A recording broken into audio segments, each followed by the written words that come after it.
In 2016, at the end of the year, I was walking on the sidewalk one evening and I slipped on the ice and had quite a traumatic fall, and I fractured my upper humerus bone.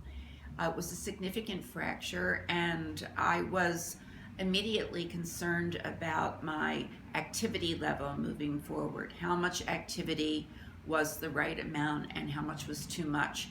I was particularly concerned that the bone might not heal because I read that people in my age group sometimes experienced a fracture that did not heal.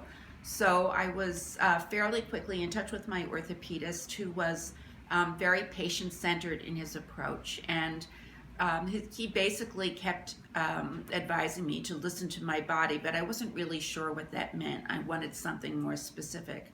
So I called him one day and we talked on the phone. He spoke very quickly and had difficulty slowing down. And so I made the suggestion that we use the online system that's available to patients at the teaching hospital where he practices. There is a way that patients can communicate questions to physicians using essentially email. And his response was that he did not use this particular system.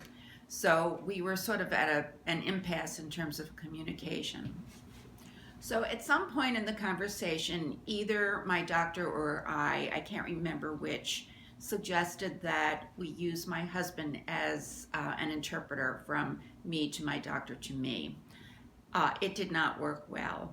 The questions that I had were slightly misinterpreted by my husband, and I felt that the doctor's responses to the questions were rushed and superficial, very, very general. The experience of this was, first of all, very frustrating, and I felt a sense of irony that I was the patient and I was being left out of the equation. The communication really was not accurate. So I was determined that it would not end there and that I was going to find a way to fix the situation and communicate with my healthcare provider. I called the doctor's office to request an appointment for a consultation, and the doctor's secretary told me that I was not scheduled to see him for another 6 weeks.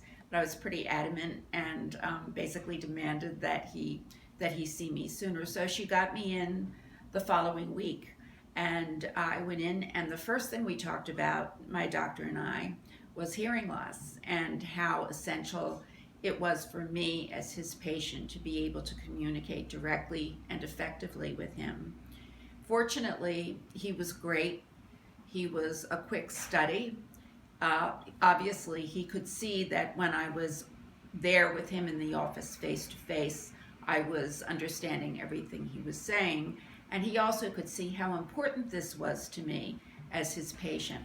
I think that in many of these communication breakdown situations in healthcare settings, one of the things we grapple with is the problem of breaking the rules. There's a power structure. The physician really holds a lot of power. We're the patient, and we're sort of we need him to like us. We need her to care about us so that we'll get the best medical care. And I think sometimes we worry that if we push the limits, that maybe it will compromise the quality of the care because it compromises perhaps the relationship with the physician.